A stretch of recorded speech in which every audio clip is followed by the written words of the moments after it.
All right. Welcome to the Mental Health Entrepreneur Podcast. We are here to talk about innovation in the mental health space and entrepreneurs who are stepping out of the box to find creative solutions. Today, I am so happy to have the founders of Bilateral Stimulation IO with me today. Benjamin Viehauser, who is the managing director, and Yanick Steinbeck, who's in charge of technology and product. Welcome. Glad to be here. Hey. Thanks for having Hey, us, it's Rachel. great to have you. So let's talk about a little bit about what you do. The name of your company, Bilateral Stimulation IO, might be confusing for some people that aren't, especially in the EMDR world. So can you talk a little bit about what it is that you do? So in short, we help therapists do EMDR therapy online. So for those of you who might be not yet familiar with EMDR, it's a method of trauma therapy that is used for PTSD, depression, anxiety, a variety of other disorders, and uses something called bilateral stimulation, stimulation left and right. There is visual bilateral stimulation, auditory bilateral stimulation, tactile bilateral stimulation. And traditionally, therapists have been doing this in person, Mhm. sometimes with the use of devices. And we bring these devices online. So we help them do EMDR therapy over the internet. Amazing. You explained that very well. So how did you get here? I mean, I think, and you can start back as long as you want to, but I know neither of you are mental health therapists, correct? So somehow True. here you are, though, designing a product for mental health therapists. How did that all happen? Yeah, that's quite an interesting story, actually. So, Benjamin and I, we known each other for quite a long time. Hmm. I think 8 or 9 years now. We both worked in technology startups. Benjamin on the business side, me on the technology side. I was working as a software engineer when I was a patient of EMDR. So I was a client, Hmm. and I really benefited from EMDR therapy a lot. And at the end of it, I brought up the idea to my former therapist of, hey, what if you do this online? What if you have a video chat with your client and then you do the bilateral simulation over the internet? And he was saying, oh, that sounds very cool, but nobody's doing therapy online, Yannick. Nobody, Mm. nobody needs that. And then I said, okay, fair enough. And then sometime later, COVID comes, Yeah. and my former therapist emails me and asks me, hey, remember this thing that you pitched me? I could actually really use this now. So I built the original version of the software for him, first weekend of lockdown at the start of COVID. And I Wow. thought it's just going to be a little COVID project, that's going to be used by like 3 people, and COVID's going to be over in like 3 weeks. But it yeah came out very differently. Like it went viral very early during COVID because all these EMDR therapists, they needed something to do their therapy online. And the tool that I built was free and simple, and kind of was the right product at the right moment in time. And Hmm. then started growing very rapidly. And I remember a week after I put it online, the site went down because it had a lot of traffic, and I didn't really prepare for that because I Wow. didn't think it would be a big deal. And then I started getting all kinds of emails from therapists in the US and Uganda and India who were using it and who had feature requests. So it started becoming this side project. I was still working a regular job as a software engineer, Mm. and eventually it organically grew to around 5,000 therapists. And that's when I said, okay, I should focus on this full time. I quit my job. Benjamin joined. I've kind of been drip feeding Benjamin like the news of what's happening with this tool. And I was like, hey, look, I think there's something happening here. And then, yeah, when it hit 5,000 therapists, he jumped in also. And then that's kind of where the second chapter started. Wow. I mean, that is such, I love the organic origin of that. And yeah, I mean, I remember hearing about it very early on too. It was in all kinds of social groups and people like how do we do EMDR online? From my side, I'm an EMDR trainer and I was literally halfway in between an EMDR basic training And it was like, what are we going to do? How are we going to do this? Can I even do this online? Can I even train people online? And so people were just grasping for whatever kinds of things that we could find to do that. So I love that organic growth, but I still think that was such a big leap for both of you to say, this is where we're going to quit our jobs and invest in. So can you talk a little bit about that decision-making process? Yeah, Yeah, it's true. Maybe Benji, do you wanna take this yeah, one? yeah. It was definitely a little bit crazy at the beginning. So I think as Yannick mentioned, so Yannick is originally from Switzerland. I'm originally from Austria. And we actually both met in the US like ages ago when we did our exchange semester. And ever since then, like we did it at USC in Los Angeles. And then already back then we joined the entrepreneurship club there. And we said like the two of us, we would be like a really good match for like starting a company at some point. And then we both Ah. ended up in Berlin, which is kind of like the startup capital of Europe, and then worked in all these different technology companies. And as Yannick mentioned, and one day he comes around and he's like, yeah, so I built this tool for my former therapist, and now it already has like hundreds and thousands of users. And it's for EMDR. And I was like, okay, what is EMDR? I've never heard of it. Right. And then this crazy journey began of like, I think not even a day later, we're like sitting in Yannick's living room, and like, yeah, he gave me like the download. And I think a day later I was already in a call with like a group practice that wanted to have like kind of like a personal like onboarding or like webinar of how to use the tool.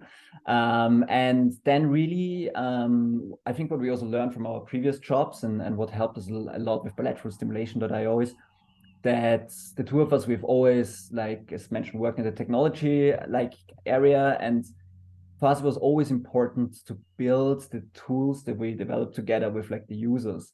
And I Mm. think like on the day we didn't even decide yet that we're going to start a company. So basically we're just like sitting together and starting to work on like further developing the tool. And then the one thing that we really did is like jumping on calls with, yeah, I think it was pretty fast, like hundreds of therapists. I think it didn't take long until I had like both Yannick and I had calls with like more than 100 therapists, and then getting all the feedback from them, right? Like at the beginning it was like some minor things.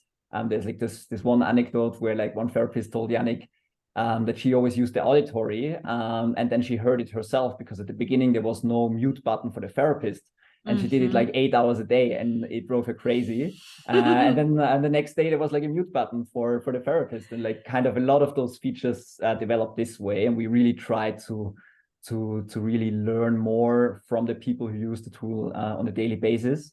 And then that was also like the point when we decided to work in the remote buzzers, because we got like so much feedback from therapists that they needed a way to do like tactile online as well.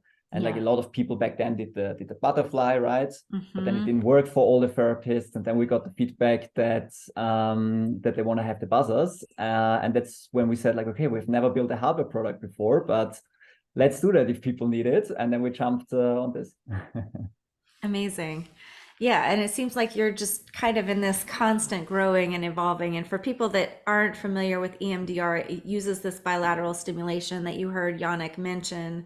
And the butterfly hug was like an alternating tapping version of that. That for a long time as therapists, we were like, that's all we can offer tactilely online because it's really hard to use sort of any kind of, we call them buzzies or buzzers that pulse back and forth when you're doing an online session. So you have figured out that piece. And I know that having the therapist be able to stop that and start that is really, really helpful. And maybe a word of encouragement for anybody who is thinking about starting their own entrepreneurial thing, but is not sure if they have all the knowledge yet that they need. When we Ah. started with the buzzers, which is an electronic hardware product, we never did electronics before. I literally the first week when we started doing it, I went on YouTube and I started watching tutorials of the difference between voltage and current. And Benji and me really came at this hardware topic. The hardware part of our business is complete newbies. And Hmm. we just had to learn on our feet. We had to be very humble. We had to talk to people who were farther along and knew more and learn from them. And eventually we're able to build our own little prototypes of these handheld devices, and then bring these prototypes to a crowdfunding campaign, and then from there to production. So definitely was a long journey, definitely lots of ups and downs there. Wow. But at the end we were like, wow, okay, we actually did it. And I think that can be like, even people, you know, who never built maybe a software product and want to have an idea, I think there are tools out there right now for you to make things easier to get started with. You know, kind of, you don't need to actually fully know how to program to build a simple software product nowadays.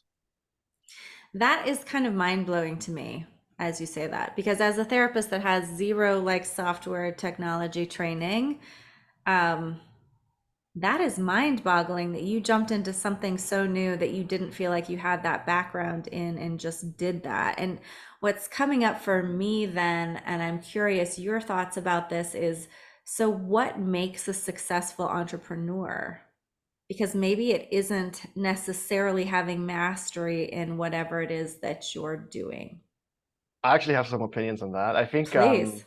I think it's certainly an ability to learn quickly what you need to learn, because you're always wearing like a million different hats, right? Like Mm-hmm. today you're doing some like technical product thing, tomorrow you're doing some sales marketing thing, the day after you're doing some legal tax thing, and you kind of need to be able to context switch and suck up a lot of knowledge very quickly and kind of prioritize what's important, because you always have so much flying at you.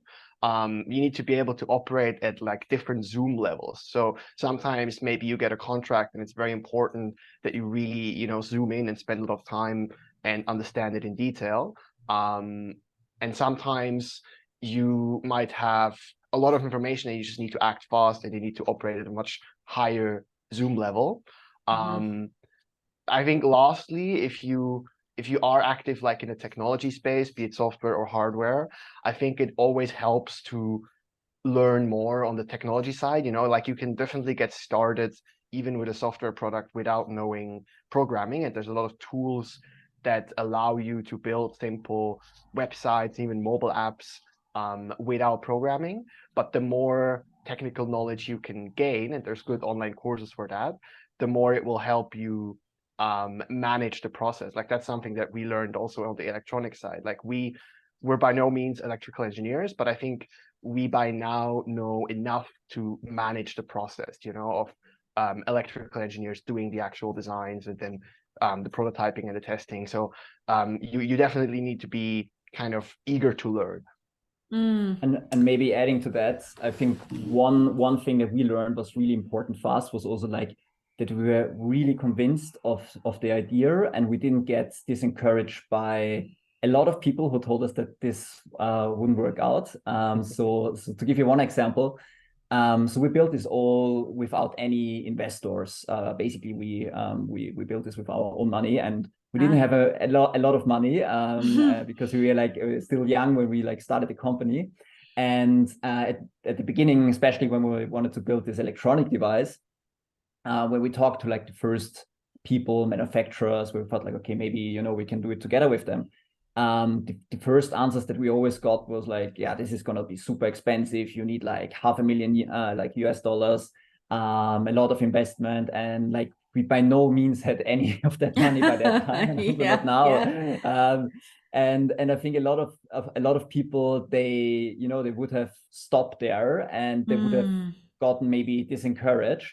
And for us, it was like, okay, we need to do it with like let's say 5% of the sum that like the other person tells you that you need. And we need to find a way to do it. And sometimes you have to be like a little bit scrappy, and sometimes you just like really have to negotiate, and sometimes you have to find like new ways to do some stuff. But like the one thing is really for us, it was like not to stop, and then also not to get like disencouraged by like I think you always will meet a lot of people who will tell you that it won't work out, and you just need the willpower to get through that. And I think part of that is like you need to be almost a bit overly optimistic. Like I think a lot of things, especially maybe the hardware side of things, we didn't do it because we thought it was easy. No, we didn't do it because it was easy. We did it because we thought it was easy. Like definitely, yeah. I'm relating to that. Yeah. underestimated. But then maybe this initial underestimation is necessary, because otherwise you wouldn't even start. Like if you would know in advance, okay, building this hardware product is going to take us a year of basically doing nothing else, then maybe we would have not started. But then once you're in, and especially like you get this customer pull, you get people telling you they want it, and like they almost pull it out of you, you know.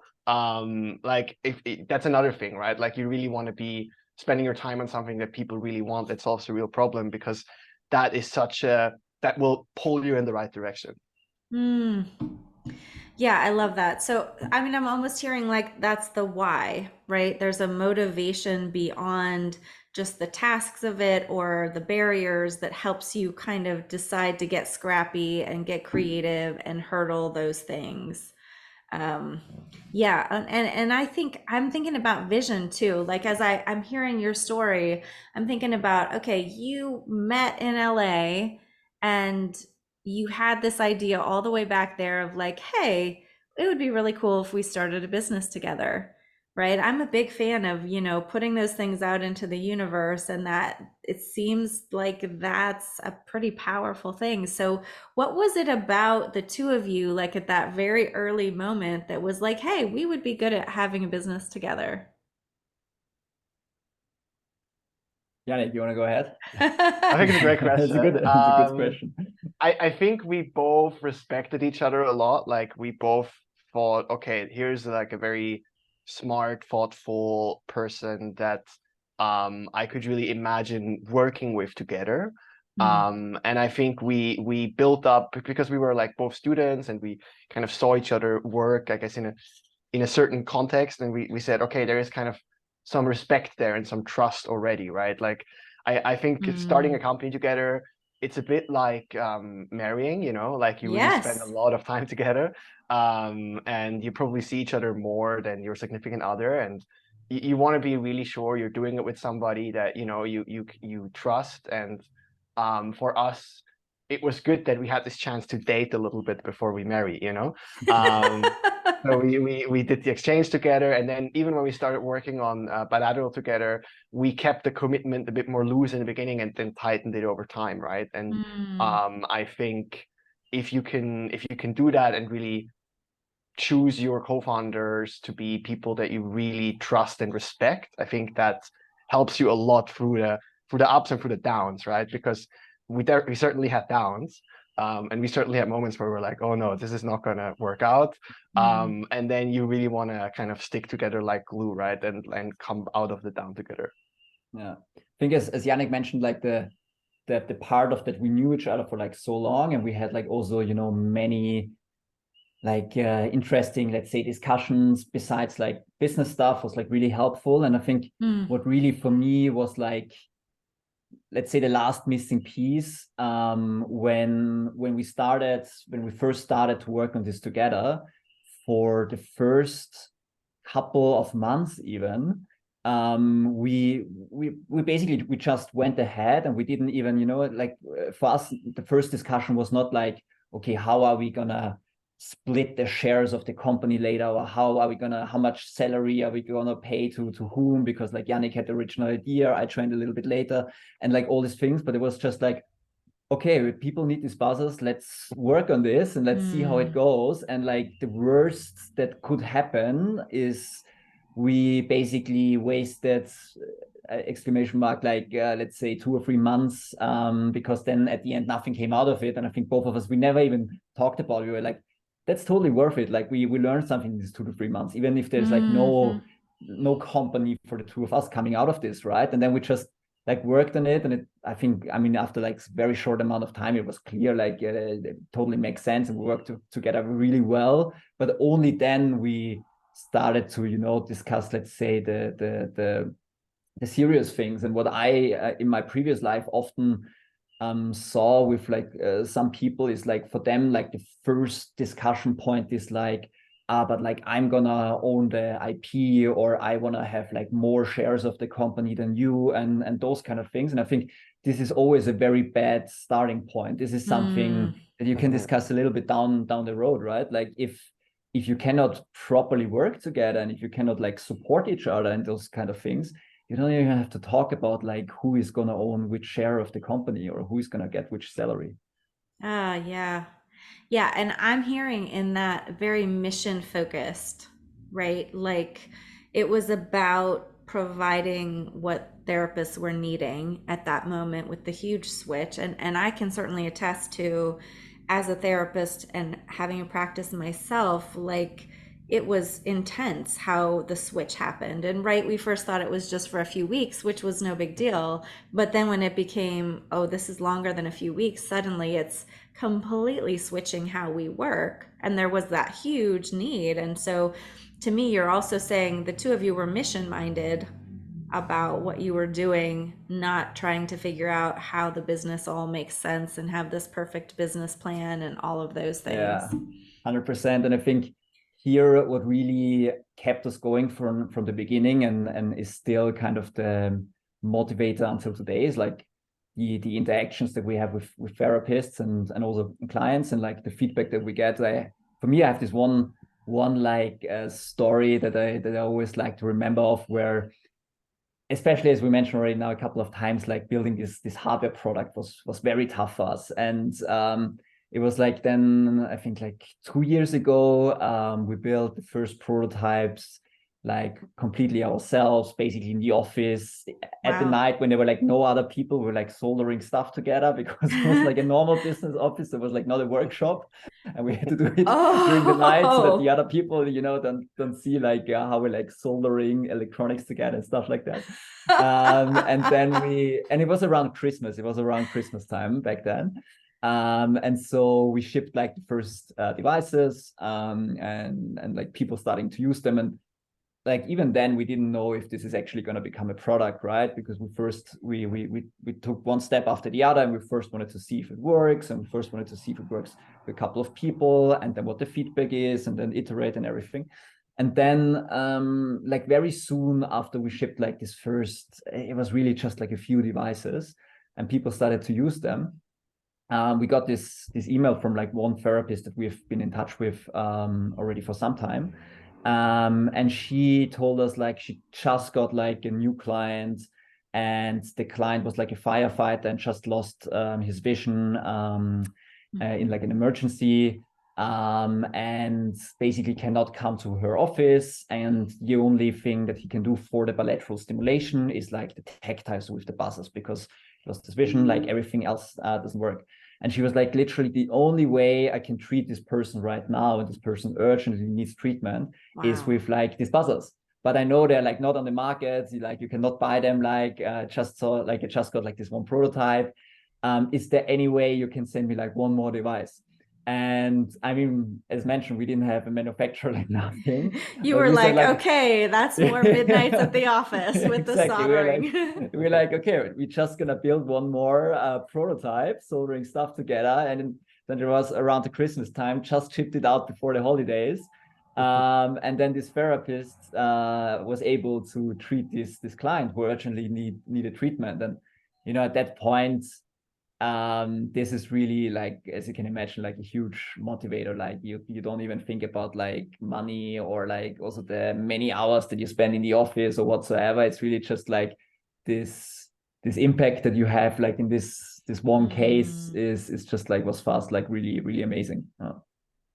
That is inspiring. And what is that like for the two of you? I mean, the software industry, the business industry is so different, I feel like, than the mental health space. And I'm hearing you both share stories about how your work makes an impact on people and their treatment. What has that shift been like for you, and how does it feel to be in this industry instead? I think the cool thing is whatever we build now, like the business success correlates with a real impact on people's lives, right? Like Yeah. the software is used by therapists to help their clients, and whatever we do to help these therapists helps the clients as well, right? So it's super nice. Like Benji and me, we worked in all kinds of different businesses before, where maybe sometimes you weren't so sure, okay, the product that we're doing, is it, making any kind of difference? Mm, And I think when you build a business in mental health, you really have the opportunity to have a very impactful business, right? That makes a meaningful difference. And I think that's super, super motivating. And I think there's a lot of people who go to work every day, even entrepreneurs, and who are like, oh, what am I doing this all for? And I think when you build in mental health, you always have like a pretty good answer to that. Nice. Plus, I think one thing on top is that like also one thing that Yanick and I learned, and that is for us like true with the mental health community. Whenever you start a business, no matter in which area, right, you're gonna spend a lot of time with your clients. And with that, I think it's important that you select an industry where you like your clients and you like to spend time with your clients. And for us, we didn't know that at the beginning, but we very quickly learned that like working with therapists was also for us something we really liked, just like because of like the junior, like kind of how they also speak with us and like how the interactions are and how grateful they were. And then we attended all these conferences and we got to know more and more therapists. And I would say some of the therapists that we have been in touch with at the beginning already, that we now call them our friends. And I think that's something that we also learned along the way. You wanna build a business in an area where you like spending time with the people. And I think that's not always the case, right? And I think that's for some people not always the case. And so that's something I would definitely think about when I start a business. Yeah. Well, and for some people, let's be honest, working with therapists might not be a good match. 100%. we can be like deep divers, right? Talking about feelings, all those things. So you gotta tolerate a little bit of that for sure. For sure. Yeah. I mean, and that's how I met you all, was at a conference, right? And just to say that we are happy our training institute is an ambassador with Bilateral Stimulation IO, because their product is so helpful and because we've been able to use that a lot with our clients. So I really appreciate what you all are doing. Any last thing that you want people to know about being a mental health entrepreneur, creativity, your story, your product, anything else that you want to put out there? Maybe my closing thought would be like, if you personally feel an entrepreneurial urge, feel the desire to start something, I think a great place is not to think about what is the most grandiose idea I can come up with, but to look at your own life and the problems that you have and the problems that people around you have, and think about how you can solve these problems, right? Like bottom up, think about what you have around you, what your personal experience is, and then there's always going to be something there, like if you walk around with an open mind and an entrepreneurial mind just through your own life, you will see so many things that you're like, oh, I think there's a problem there, and I think there's a business that could solve that problem, and I can build that business. So I think once you start to adopt that mindset, you will spot ideas everywhere just in your personal life. I love that. I agree. I think from my side, just two quick things. Like for me, it was scary at the beginning, right? Quitting my job, starting this. Although there was already some foundation, and I think it's scary for everyone. Rachel, I'm sure it was scary for you at the beginning. Very, well. Yes. So I still think if you feel the urge to do something, just do it. There's like, let's be honest, there's gonna be like a lot of hard times. But you don't want to be the person who regrets to never have tried it in like 30 years or something like that. So the worst thing that can happen is you lose a little bit of money. You don't even lose time, right? Because you're always going to learn something along the way. So even if it doesn't work out in the end and you spend like a year on it, I'm sure you made like a lot of experiences that will help you along your life. And maybe one last thing, if possible, I think I would always do it together with like a second person. Like for us, that really helped that we did it together. I think we had these phases where we left the office and then one of us was like down because something didn't work. And then the other one was like, it's not going to be, it's going to work out. Don't worry about it. And the next day it was like the other way around. The other person was a little bit down and the other person was like optimistic. So we always cheered each other up, and I think doing something like that with like another person, or maybe more than one person, just makes it more fun along the way. I like that. I do think that team approach is critical to ride all of the ups and downs in the whole journey for sure. Oh, amazing. Well, I can vouch for the fact that Benjamin and Yannick have an amazing product. If you are an EMDR therapist or know an EMDR therapist, I highly recommend bilateralstimulation.io. And we will have links if you want to learn more about their stories on their website. If you want to reach out to them or connect in any way, I can attest to the fact that they are amazing humans doing great things. So thank you both for being here. Thank you so much, Thanks for Rachel. having us, Rachel.